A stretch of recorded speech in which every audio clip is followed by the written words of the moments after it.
2 Timóteo capítulo 3, saiba que nos últimos dias sobrevirão tempos difíceis.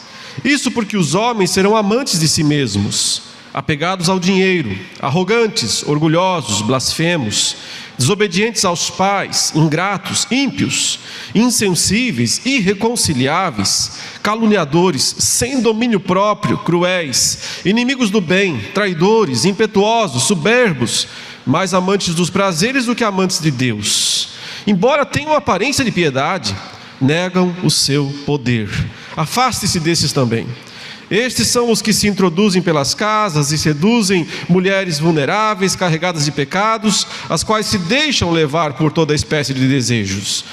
Elas estão sempre aprendendo, mas jamais conseguem chegar ao conhecimento da verdade.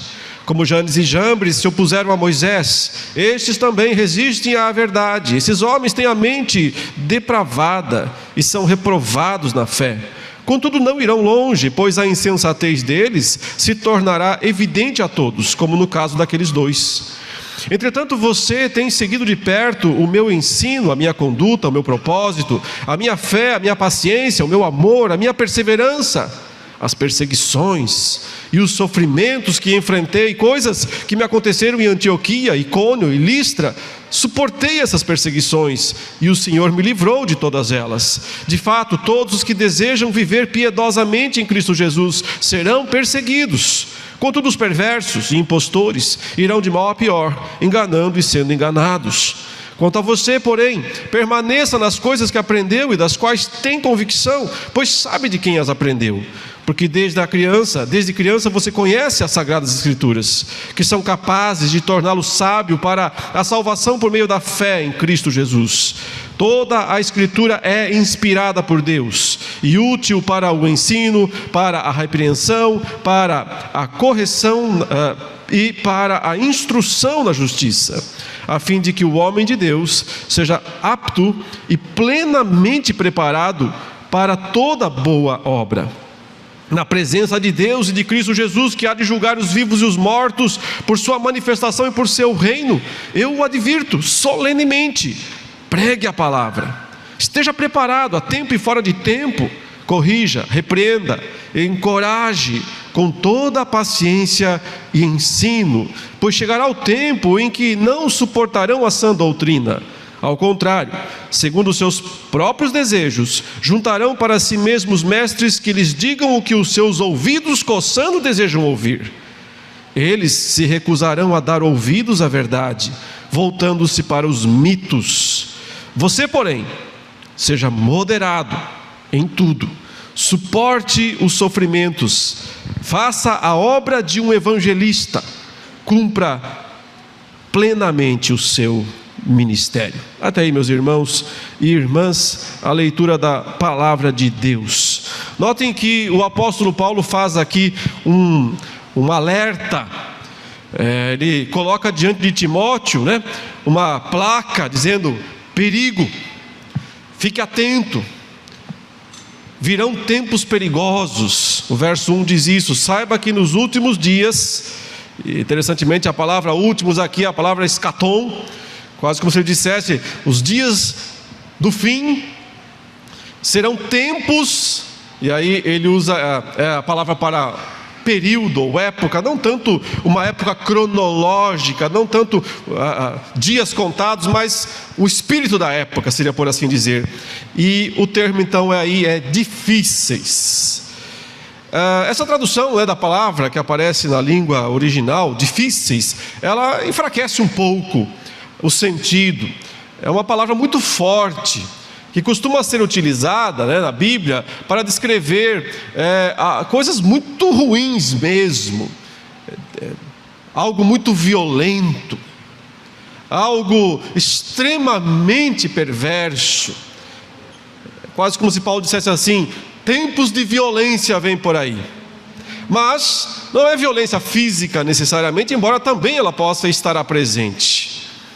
O que Paulo quer dizer é que são tempos sombrios, tempos tormentosos. Também essa palavra às vezes é usada para descrever tempestades terríveis, tempos tormentosos, malignos, Às vezes essa palavra é usada para descrever a atitude de pessoas possessas, violentas, né?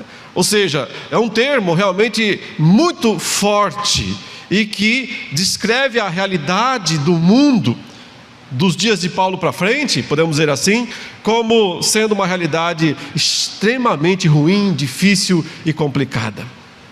E como é que cristãos sobrevivem a esses tempos tormentosos, né? Como é que cristãos permanecem firmes no meio de toda essa tempestade, essa turbulência, essa violência, todas essas ideologias terríveis que querem devorar os crentes? Então, nessa passagem que nós lemos, nós encontramos os conselhos de Paulo para Timóteo, seu discípulo, e que servem também para nós, a fim de que a gente possa aprender a sobreviver aos tempos tormentosos que nos rodeiam e que, ao que tudo indica, se tornarão ainda piores à medida em que o tempo do fim de fato se aproxima. E a primeira coisa, meus irmãos, que nós precisamos fazer ou que precisamos adquirir é justamente aquilo que Paulo está falando aqui no início desse verso primeiro. Ele diz: saiba isso, saiba que nos últimos dias sobrevirão tempos difíceis. É preciso tomar conhecimento, é preciso estar atento. Nós não podemos ser românticos com relação ao mundo, com relação aos ímpios, com relação aos crentes falsos, que aliás são eles que estão em destaque aqui no texto. Toda essa descrição que vem em seguida já é suficientemente forte e estarrecedora ao descrever o mundo, já seria para isso. Mas o pior é que ela está descrevendo muito mais aqueles que se dizem crentes, aqueles que estão no ambiente da fé, e especialmente para eles que vem toda essa série de adjetivos extremamente pejorativos, né? Por que é que os tempos serão difíceis, diz Paulo? Por que serão violentos? Por que tempos de violência vêm por aí? Porque os homens, diz aí o verso 2, porque os homens serão, e aí vem essa longa lista, né? Amantes de si mesmo, aí está o egoísmo, amantes do dinheiro, arrogantes, orgulhosos, blasfemos, desobedientes aos pais. É interessante essa expressão, porque o que segura a sociedade em geral, né? É quando existe o mínimo de obediência dentro das casas, dentro das famílias. Quando isso é evaporado, e isso está evaporando hoje em dia, não sobra nada. Ingratos, ímpios, insensíveis. Eu gastaria aqui um sermão para falar de cada uma dessas palavras, se nós tivéssemos tempo. Não é o caso, mas os irmãos têm uma noção, ao menos, de que Paulo está descrevendo realmente pessoas da pior espécie. Pessoas que demonstram com pleno vigor a sua depravação, a sua natureza caída. São ingratos, são ímpios, são insensíveis, são irreconciliáveis, nada os faz voltar atrás, nada os faz mudar de postura. Caluniadores, sem domínio próprio, cruéis, inimigos do bem, traidores, impetuosos, soberbos, mais amantes dos prazeres do que amantes ou amigos, né, de Deus. Mas aí vem essa expressão surpreendente do verso 5. Tudo isso aqui está escondido. Tudo isso aqui que ele descreveu não está explícito, não está evidente. Tudo isso aqui está escondido debaixo do quê? De uma capa. De quê? De piedade. Embora tenham aparência de piedade, negam o seu poder.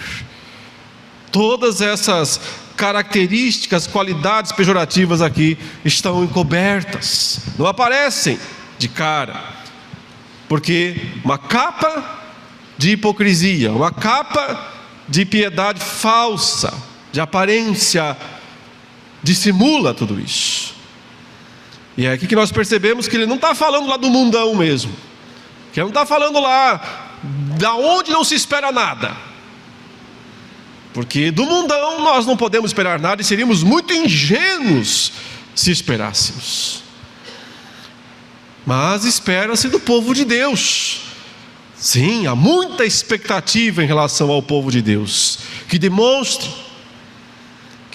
piedade verdadeira, que demonstre compromisso com Deus, mas não há. Paulo diz: o que haverá é o que há lá no mundão também, mas pior do que no mundão, porque, como eu disse, do mundo não se espera nada, da igreja se espera, e aí é que vem a decepção. A gente não se decepciona quando vê as barbaridades cometidas no mundo, né? Não, já esperamos por isso. Mas quando nós vemos o povo de Deus vivendo de uma maneira que não corresponde à sua profissão de fé, então sim, vem a decepção. E o que diz aqui Paulo a Timóteo: foge desses caras, fique longe deles, porque é melhor, nesse caso, estar perto de gente que pratica essas coisas aqui, mas as assume, do que estar perto de quem pratica, mas as encobre com a capa da piedade. Veja que Paulo diz que, além de serem pessoas com todas essas péssimas qualidades aqui, são pessoas com um ímpeto evangelístico. Claro, não é para pregar o verdadeiro evangelho, mas é para conquistar adeptos, seguidores. Por isso o texto diz no verso 6: estes são os que vão entrando nas casas, de uma forma ou de outra, eles encontram caminhos para entrar nas casas. Quando Paulo menciona aqui que algumas mulheres eram alcançadas por isso, naqueles dias, em geral, as mulheres ficavam em casa. Hoje em dia, as mulheres trabalham fora também. Não é que precisam necessariamente, mas assim era. E então, os homens não estavam, as mulheres estavam. Os falsos evangelistas tentavam alcançar primeiro as mulheres que estavam sozinhas em casa, e as enganavam com suas pregações falsas, e tornavam essas mulheres eternas aprendizes, diz Paulo aqui, mas que não aprendiam nada, porque o ensino desses homens não era de fato a palavra, não era de fato o evangelho. Eles apenas queriam seguidores. Às vezes as pessoas confundem, evangelização com fazer seguidores, e são coisas muito distintas, porque nós não fazemos seguidores, nós fazemos discípulos de Cristo. Nós não fazemos fãs. Nosso objetivo é levar as pessoas a Cristo. Sim, existe uma relação de discípulo e discipulador, que inclusive Paulo resgata aqui, deve ser resgatado, eu já vou falar sobre isso. Mas não podemos confundir pensando que o discípulo é propriedade do mestre, ou que o mestre é o chefe do discípulo. Um só é o Senhor, e esse é Cristo Jesus. Mas note então, que se nós quisermos sobreviver aos tempos tormentosos, aos tempos violentos, malignos, perversos, que acometem não só o mundo lá fora, mas também as igrejas, e principalmente as igrejas, segundo essa leitura aqui do texto, a primeira coisa é ter clareza quanto a isso, é entender que é assim mesmo. Infelizmente não há o que se fazer. Paulo diz: assim será. Então cabe a nós, que queremos viver piedosamente, ele já vai falar sobre isso também, que não sejamos ingênuos, que não coloquemos a nossa fé, a nossa esperança na estabilidade das decisões e posturas humanas, mas apenas em Cristo. E que saibamos que de qualquer lado pode vir chumbo grosso sempre. Infelizmente, irmãos, nós somos o pior exército do mundo. Nós somos o exército, chamados para combater pela fé. Nós somos soldados do evangelho. Paulo disse que nós temos que lutar juntos pela fé evangélica. Inclusive Paulo diz que nós temos que ser igual àqueles soldados romanos, que põem o escudo lado a lado, se protegem mutuamente e avançam em campo de batalha, destruindo os inimigos. Isso é o ideal, mas na prática nós somos um exército desorganizado. Tem gente andando para frente, tem gente andando para trás, tem gente andando de lado, tem gente olhando para o inimigo, tem gente olhando para o céu, tem gente distraída, tem gente perdido no computador, no celular. Nós somos um exército desorganizado, distraído. Pior, nós somos o exército onde mais existe o chamado fogo amigo. Sabe o que é fogo amigo? É no meio da batalha, sem querer às vezes, né, um soldado do mesmo país, do mesmo exército, atira contra o seu próprio companheiro. Talvez pela fumaça, pela escuridão, pela confusão da batalha, sem querer atira no próprio companheiro. Isso acontece. E acaba matando o próprio companheiro. Mas isso em geral, lá no campo de batalha, é feito, né, de uma forma por um descuido. Nós não. A gente faz querendo mesmo. Se a gente não gosta do amigo, a gente atira nele e acabou. Se a gente não gosta do irmão, a gente descarrega o fuzil nele. Nós somos o pior exército do mundo, o mais desorganizado, o mais tolo, o mais sem motivo que existe. E precisamos entender que de certa forma é assim mesmo, e temos que estar preparados sempre para o fogo amigo, porque do nada alguém pode virar o trabuco na sua direção e disparar. Meu irmão, me desculpe. Claro que a gente pode também tentar mudar as coisas, e pode também tentar fazer, com que o povo de Deus entenda que nós temos que marchar, como diz o apóstolo Paulo, num único propósito, numa única direção. Sabe, nós somos também o pior exército do mundo, porque nós somos o único exército, isso alguém já disse, eu não lembro quem, mas nós somos o único exército que uma tática do inimigo não funciona com a gente. No campo de batalha, nas batalhas, muitas vezes, o inimigo atira não para matar os soldados, só para feri-los. Por quê? Porque se você fere um, você elimina dois, o ferido e o outro que vai ter que carregar o ferido. Então é uma tática de guerra, de ferir, porque aí você consegue eliminar duas pessoas do campo de batalha. Não funciona com a gente essa tática. A gente larga o ferido e vai embora, deixa de boa ele morrer ali e segue em frente de boa, porque nós não somos misericordiosos. Nós não somos misericordiosos com os pecadores que caem, que pecam, que falham no nosso meio. A gente acha bem feito que caiu, que morra de uma vez e que não me atrapalhe na minha jornada. Somos o pior exército do mundo, mas temos o melhor general do mundo, temos o melhor comandante do mundo, e só por isso ainda estamos nessa guerra. Senão nós já teríamos sido teríamos virado pó há muito tempo, se não fosse Cristo. Ai de nós, se não fosse Deus que esteve ao nosso lado, Israel que o diga, há muito tempo os inimigos já teriam trucidado com a gente, porque nós somos o pior exército do mundo. É preciso aprender, e aprender tem a ver também com seguir os bons exemplos. E veja que é exatamente isso que o apóstolo Paulo vai fazer aqui na sequência.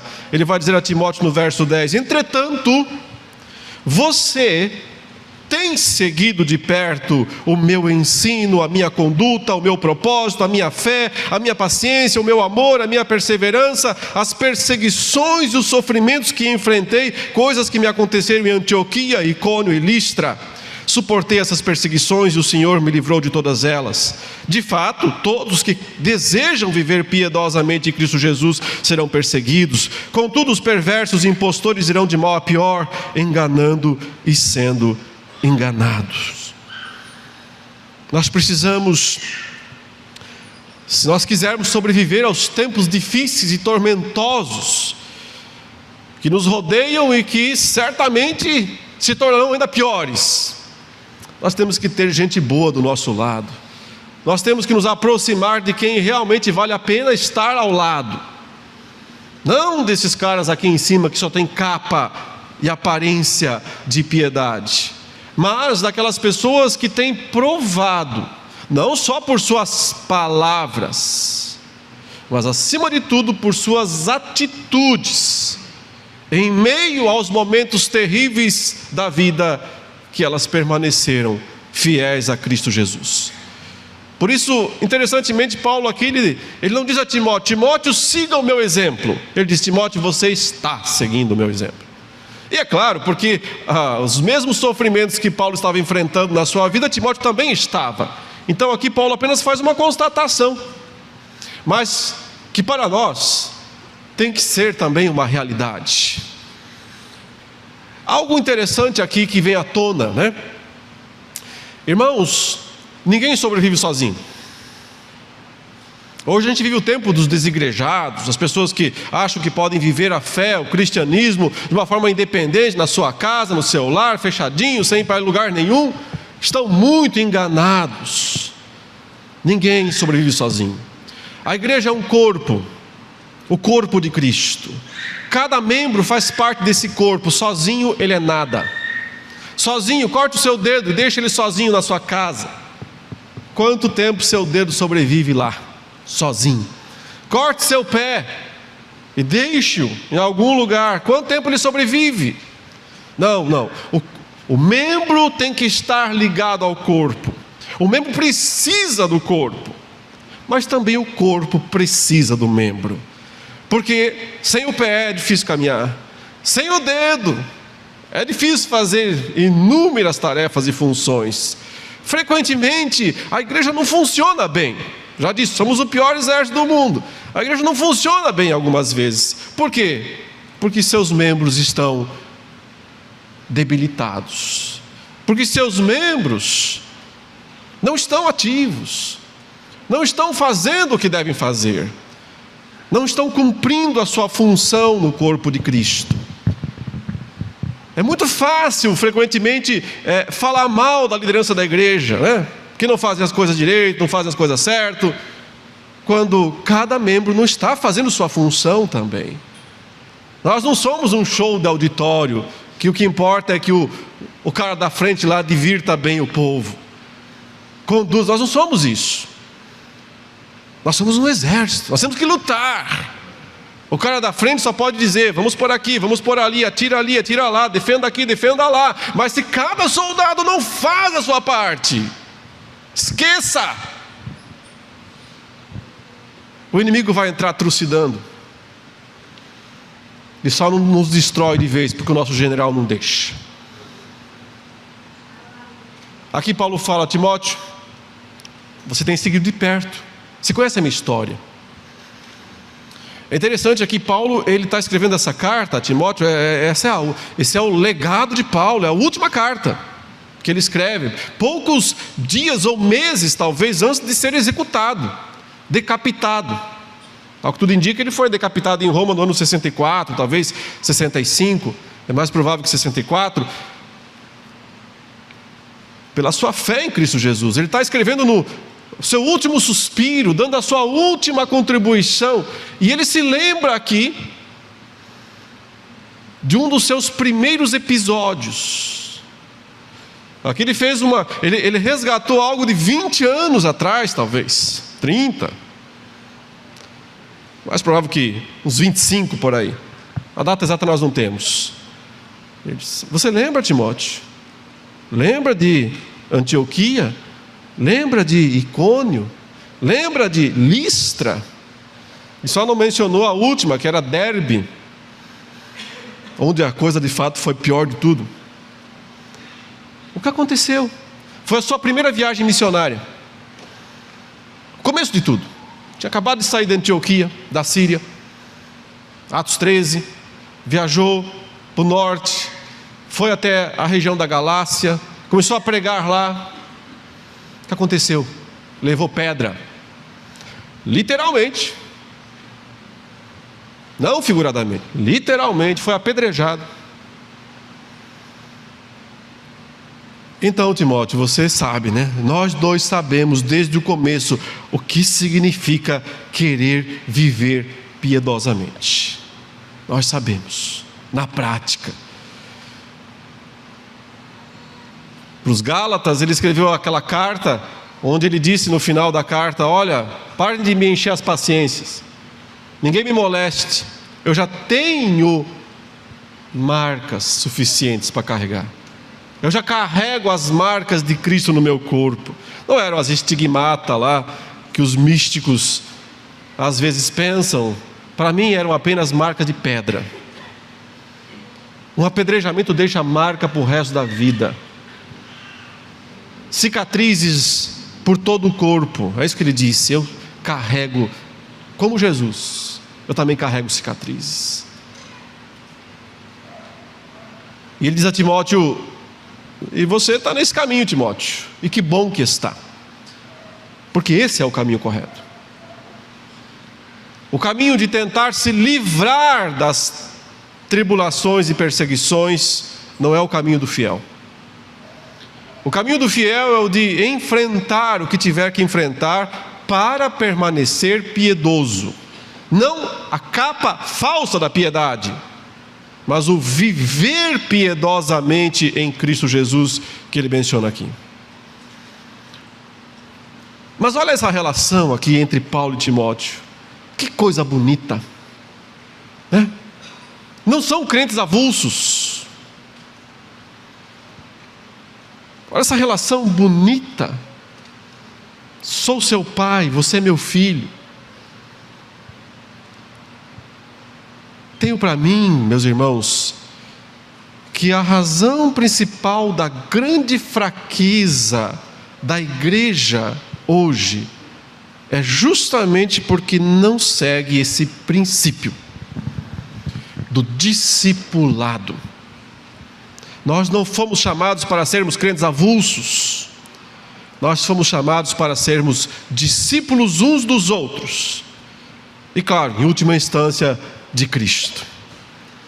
Tem uma cena curiosa naquela saga chamada Star Wars, quando aparece aquele guerreiro Sith pela primeira vez, o Darth Maul. Meu filho ama essas séries, eu sou obrigado a assistir com ele, então eu acabo pegando algumas coisas. E é interessante que aquele guerreiro, né, estranho, mau, perverso, aparece pela primeira vez. O mestre Yoda diz assim: não apenas um, sempre dois. Se tem discípulo, tem mestre.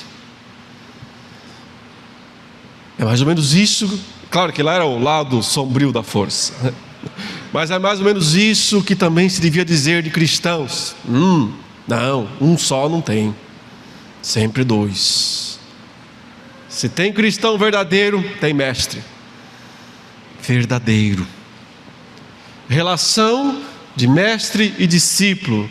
Timóteo, Paulo, Paulo, Timóteo. Quem é o seu?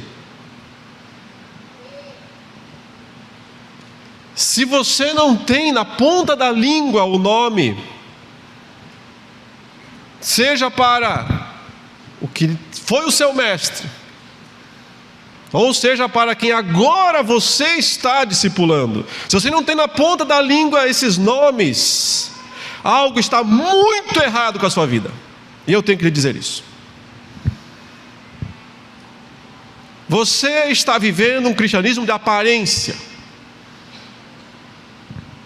Você está satisfeito com uma vida superficial em relação ao Evangelho.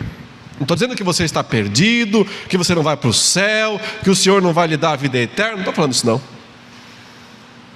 Estou apenas dizendo que você está vivendo muito pouco do que significa a fé cristã.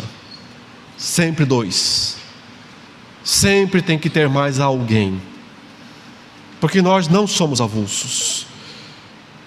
Nós somos comunidade, nós somos grupo. E claro que nós somos isso numa grande quantidade de pessoas, como tem aqui nessa manhã, mas você sabe muito bem que não tem como conhecer todo mundo aqui. Você sabe muito bem que o máximo que você consegue é ver o penteado da pessoa, porque só enxerga a cabeça dela na frente, né? Oh, sua chapinha está boa hoje. Mais que isso, é difícil. É por isso que não dá para ser cristão e só chegar e sentar aqui e quando bate o sino levantar e ir embora. Não dá. Realmente não dá. Escolha errada. É esse tipo de postura que leva à falsa aparência de piedade. Onde está o seu mestre? Cadê o seu discípulo? De um jeito ou de outro, nós temos que estar envolvidos nessa missão. Às vezes perdemos filhos. Às vezes perdemos. Paulo perdeu alguns, né? Já que no finzinho da vida, ele diz: Demas foi embora. Amou o presente século, foi embora. Tem baixas. Às vezes perdemos filhos. Outros vêm. Outros aparecem. Deus traz outros. A questão é, nós temos que ser frutíferos, porque nós aprendemos uns com os outros. Nós aprendemos com o exemplo uns dos outros. E esse é o modo de sobreviver aos tempos sombrios e terríveis. Abençoada é a igreja que proporciona aos seus membros ferramentas e instrumentos para desenvolverem o discipulado. Seja através de pequenos grupos, seja através de estudos nos lares. Hoje tem até ferramentas online, pode usar. Use, não só elas. Precisa se ver face a face. Mas são recursos adicionais. Não há desculpas. Não há desculpas. Você entende? Sim, a gente dá um monte. A gente cria um monte de explicações de desculpas. Mas nenhuma delas se justifica, porque simplesmente isso faz parte do nosso chamado. E Paulo avança aqui. Ele diz mais uma vez agora aqui no verso 14: Quanto a você, porém, permaneça nas coisas que aprendeu. Irmãos, um detalhe. As nossas traduções, elas acabam... acho que a única que mantém um pouco disso é a revista atualizada. As traduções, elas perdem uns detalhezinhos estilísticos que o apóstolo Paulo usa aqui no seu texto, né? Usando na língua original. Quem notou isso já há muito tempo foi aquele grande pregador chamado John Stott, que talvez tenha sido o melhor pregador aí do passado, né? Do século passado, junto com o Lloyd Jones. E o Stott deu um título ao comentário dele de 2 Timóteo, não sei se você já viu qual é o título. Ele fez um comentário de 2 Timóteo e o título era Tu, porém. Brilhante. O cara era brilhante mesmo. Tu, porém. Porque ele percebeu que algumas vezes nessa carta, Paulo usa essa construção. Tu, porém. Que no grego é muito curtinha, são duas palavras minúsculas, né? Sude, só isso. E ele repete isso várias vezes, mas sempre em forma de contraste, querendo mostrar, a realidade aí fora é essa. Tu, porém. Olha, vai acontecer isso. Tu, porém. E é exatamente o que nós vimos agora há pouco, porque ele falou sobre o mundo, tudo o que acontecer, mas no verso 10 falou: Tu, porém, tens seguido de perto o meu ensino, a minha conduta, o meu propósito. Aí ele falou dos ímpios, perversos, enganadores e tal, falou do sofrimento, etc. Verso 14: Tu, porém, permaneça nas coisas que aprendeu. E ele vai ter mais um tu, porém, ainda aí daqui a pouquinho, ok? Mas agora estamos aqui do verso 14, e o ponto aqui é: como sobreviver aos tempos terríveis, perversos, malignos? Eu já disse. Primeiro, entendendo que eles são assim. Segundo, seguindo exemplo de gente séria, mestre e discípulo.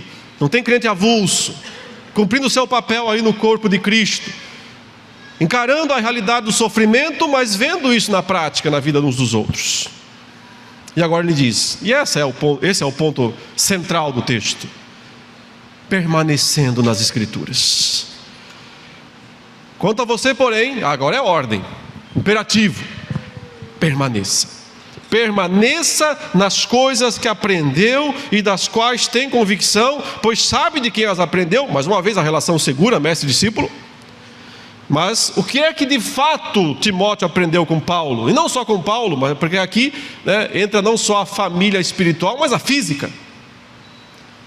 Desde a infância, você desde criança conhece as Sagradas Escrituras, que são capazes de torná-lo sábio para a salvação por meio da fé em Cristo Jesus. Toda a Escritura é inspirada por Deus e útil para o ensino, para a repreensão, para a correção, para a instrução na justiça, a fim de que o homem de Deus seja perfeito, seja apto e plenamente preparado para toda a boa obra.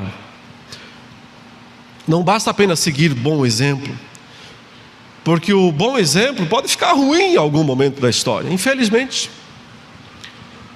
É preciso seguir aquilo que aquele bom exemplo no seu auge apontou. Isso é a Bíblia, a Escritura, o porto seguro do crente no meio do mar tempestuoso dos dias difíceis. É um só, um livro que está nas nossas mãos ou nos nossos celulares. Se chama Escritura, que Paulo chama aqui de Sagradas Escrituras, literalmente sagradas letras. Isso aponta para o aspecto instrumental mesmo. Ele está dizendo, é o que está escrito, são as palavras. É isso que você precisa, e que você tem que ficar nisso. Por que tem que ficar nisso? Porque existirão todo tipo de oportunidades para você sair disso, todo tipo de sedução. Você tem que ficar. Fica na Bíblia. Fica com a Bíblia. E só com ela. Porque ela, Paulo diz aqui, e só ela, traz o conhecimento necessário para a salvação. Não há salvação sem o conhecimento que vem da Escritura. Mas não apenas ela faz isso, ela também mantém você até o fim. Ontem eu falei muito sobre a inspiração, então eu não vou retomar isso agora aqui, senão também ia mais umas 3 horas. Mas é porque a Bíblia é o texto escrito, o registro da revelação de Deus, que ela é confiável. É isso que Paulo está dizendo. Mas é interessante quando ele diz assim, toda a Escritura. O que ele quer dizer é tudo que está escrito, tudo que é aceito, reconhecido como Escritura. Um cristão não tem livros favoritos. Um cristão não tem textos favoritos. Um cristão tem a Bíblia como um todo. Ele aceita tudo, não só o que lhe interessa, não só o que lhe convém, não só o que lhe agrada. Eu lembro um tempo atrás, existia uma prática de fazer as famosas caixinhas de promessas. Você ia lá na livraria evangélica e comprava caixinha de promessa. Aí você ia levar para casa. Eu achava que aquilo era horóscopo crente, porque a pessoa quer saber o que vai acontecer com ela no dia. Então, deixa eu ver o que Deus está falando comigo aqui. Puxava um versículo, uma promessa. Nunca ia sair uma frase tipo assim: arrependa-se. Não, porque isso não é uma promessa, isso é uma puxão de orelha. Sempre, porque grandes coisas, boas coisas, não sei o que lá, eu tenho para você. Cristão não usa a Bíblia como horóscopo. Ele não seleciona partes que lhe interessam. Ele aceita que tudo o que está escrito, de algum modo, foi escrito para a nossa salvação, e nós temos que compreender tudo. Toda a Escritura é inspirada por Deus. A Escritura completa, portanto, é isso que Paulo está falando. A Escritura completa, o que ela pode fazer? Tornar você um crente completo. O texto diz, ela te dá o conhecimento da salvação. A salvação é pela fé, mas o conhecimento vem pela Escritura. Ela te dá o conhecimento da salvação, E ela te dá as ferramentas necessárias. Ele fala, ela é útil para corrigir, repreender, exortar, educar, a fim de que o homem de Deus seja apto, pleno, completo, para tudo que precisar, para o que deve vier. A Escritura completa torna você completo, um crente completo, um crente com todos os recursos, com todas as ferramentas. E é por isso que, sem permanecer na Escritura, ninguém sobrevive aos tempos turbulentos. Permanecer na Escritura. Mas em sequência Paulo diz, e pregar também. Não é só para guardar para si mesmo. Tem gente que permanece, sim, cria um depósito imenso de conhecimento para nada, ou para mera autoexaltação. Todo esse conhecimento que nós temos da Escritura só tem uma função: para que ela seja proclamada. Por isso, o início aí do versículo 4, ele diz, na presença, do capítulo 4, na presença de Deus e de Cristo Jesus, que há de julgar os vivos e os mortos por sua manifestação e por seu reino, eu advirto solenemente. Não podia ter palavra mais forte, gastou um versículo inteiro aqui só para preparar o que vai dizer. Como se diz assim, o que vem agora, Timóteo, é forte. O que eu vou te falar agora é muito forte. E o que é que eu vou te falar? Pregue a palavra. Pregue a palavra, estejas preparado a tempo e fora de tempo. Corrija, repreenda, encoraje. A Escritura faz isso. Ele acabou de dizer. Então aquilo que você tem como seu patrimônio não pode ficar para você. Você tem que transmitir isso aos outros. Outra vez, isso é discipulado. É o mestre levando à frente. O que Timóteo recebeu de Paulo, ele tem que levar a outros. Ele não é uma represa. Ele é um rio corrente. Muitos de nós somos apenas represas, acumulando, e fica ali.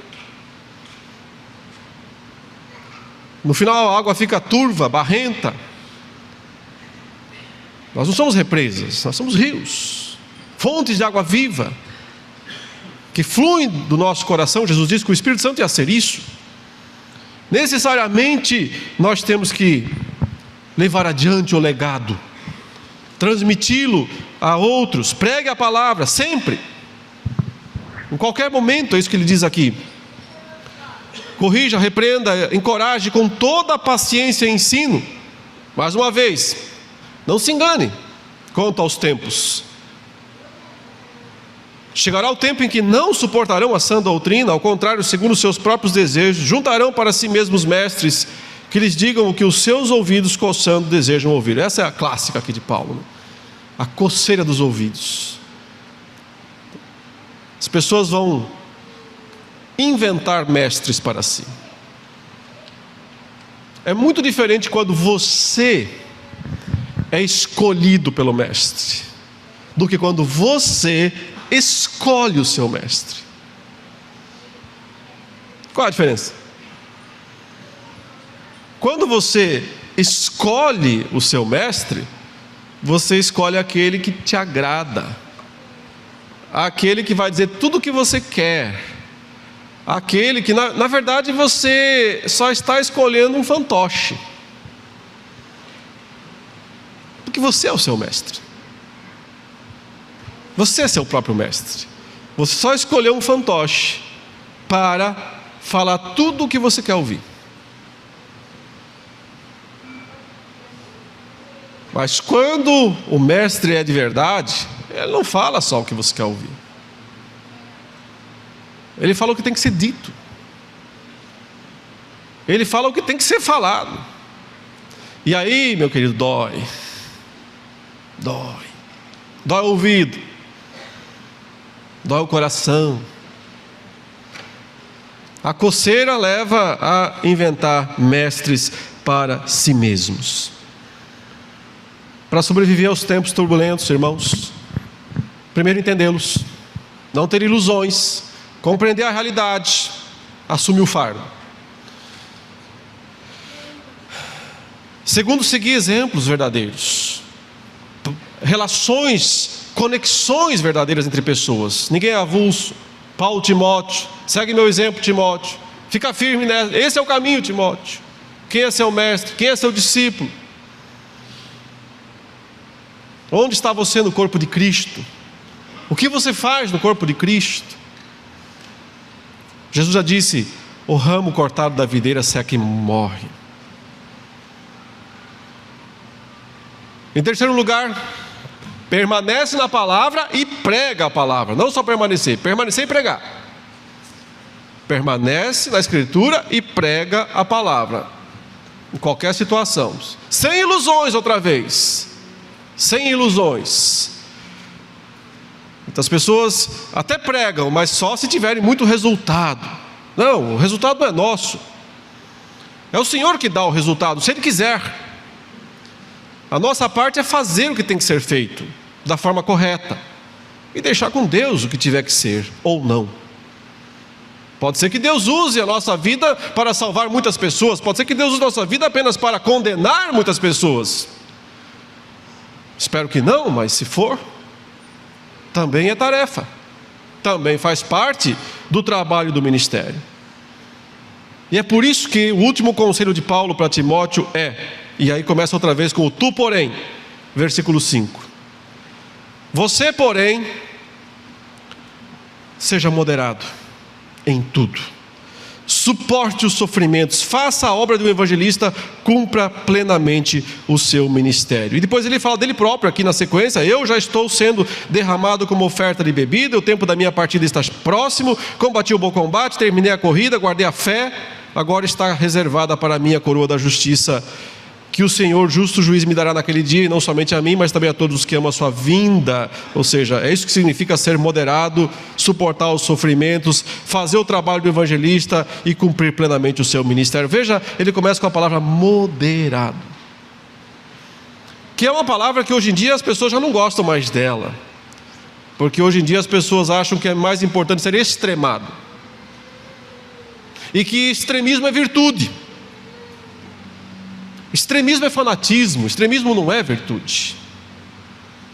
A característica essencial de um crente verdadeiro é equilíbrio. A expressão de Paulo aqui é equilíbrio, equilibrado, sóbrio, que é o oposto de bêbado. O bêbado, o embriagado, ele está sob a influência de alguma coisa que o faz agir daquele modo, e que o leva para o extremo. Isso pode ser realmente pode ser causado por coisas físicas, como bebidas e alucinógenos, mas também pode ser causado por ideologias. Ideologias boas e ruins. Depende do modo como as pessoas se fixam nelas.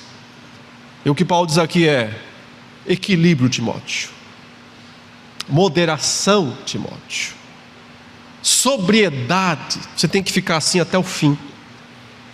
Primeiro, porque você sabe que o mundo não vai ficar melhor. Segundo, porque você sabe que pauleira e perseguição nunca vai terminar.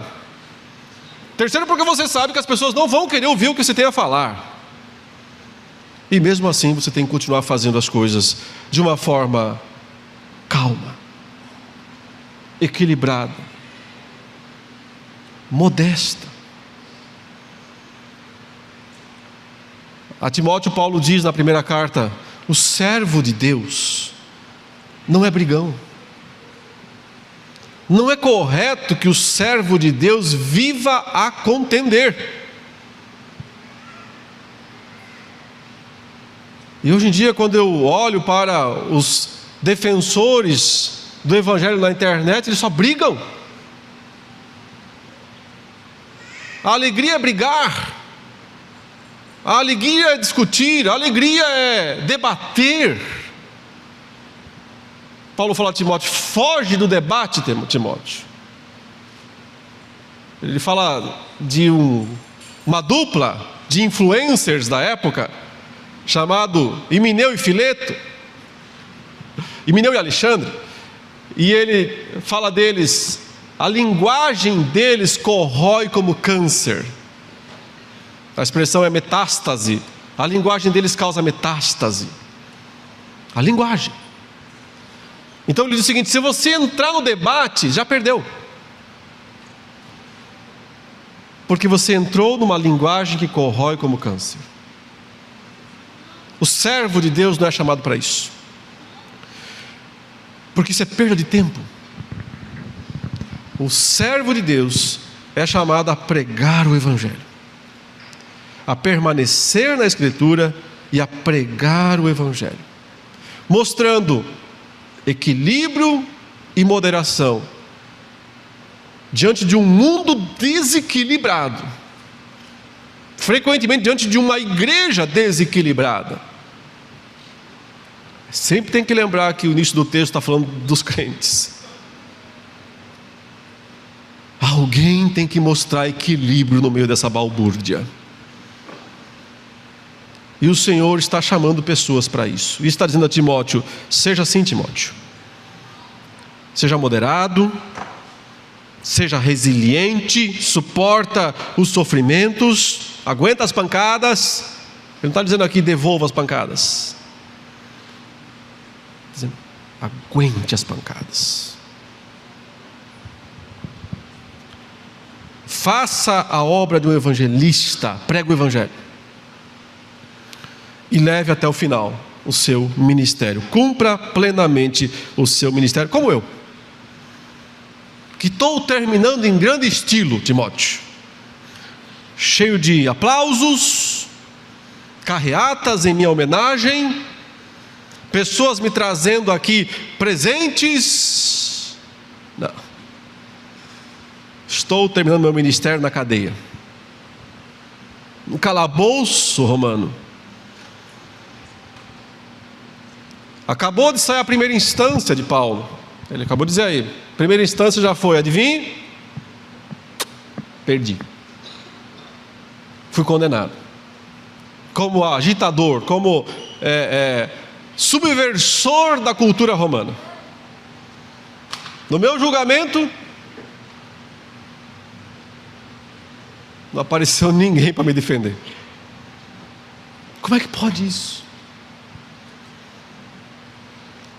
Ninguém veio a meu favor. Eu não tive uma testemunha a meu favor. Todos me abandonaram. Que isso não lhe seja imposto. Não tem mágoa. Paulo sabe como as coisas são. Ele simplesmente não é iludido. Ele sabe como as coisas são. Você sabe por que ninguém foi lá na primeira instância diante do procônsul romano falar bem de Paulo para tentar de alguma maneira amenizar ou diminuir ou não condená-lo, deixar que ele fosse condenado? E contra ele foram um grupo de ourives ali que se organizaram para atacá-lo, acusá-lo de ser contra os deuses, contra os templos, porque o dinheiro deles vinha disso. Sabe por que ninguém foi? Porque naquele momento eles estavam tentando prender os ajudantes de Paulo. E se alguém aparecesse lá no tribunal e dissesse: estou aqui para defender Paulo, então você é um deles, já ia preso.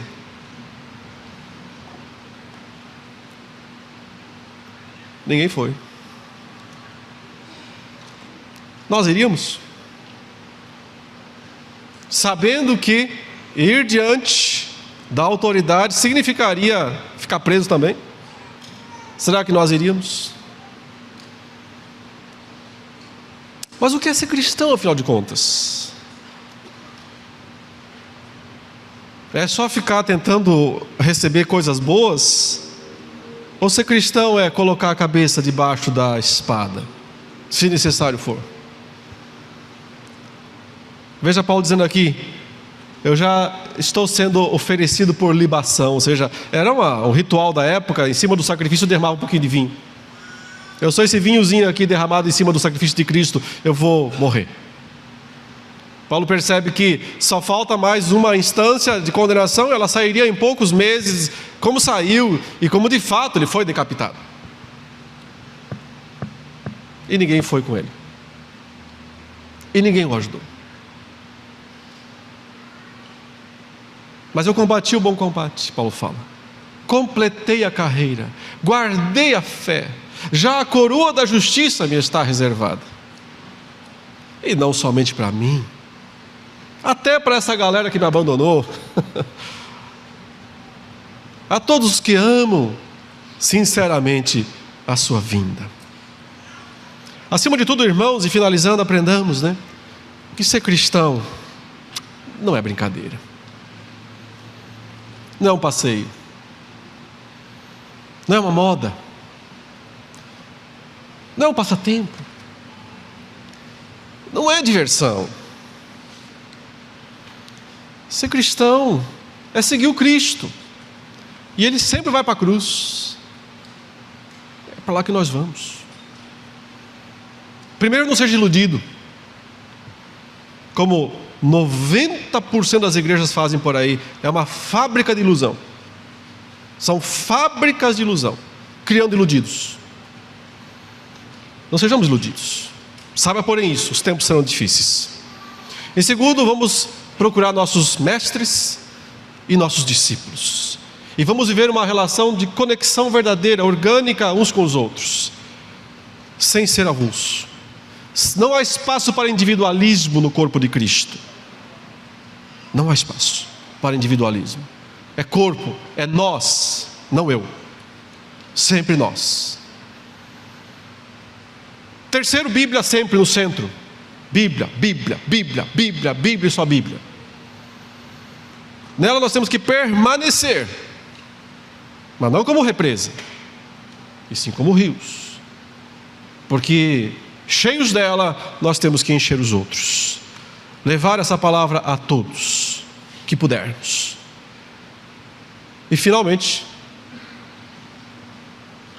calma, cuidado, fica frio, seja moderado, porque os extremos sempre estarão nos atraindo, como o imã, sempre estarão ali. Por isso que há tantas vezes aquela expressão bíblica do Antigo Testamento: não te desvies nem para a esquerda nem para a direita, que é muito fácil ir para lá ou para cá. É muito fácil sair da linha, sair da estrada. Nós somos atraídos naturalmente para os extremos. Por isso Paulo fala moderado, equilibrado até o fim. Resiliente, que cumpre até o fim o ministério. Que Deus nos abençoe, cada um de nós possa experimentar isso na prática para a glória de Deus. Amém.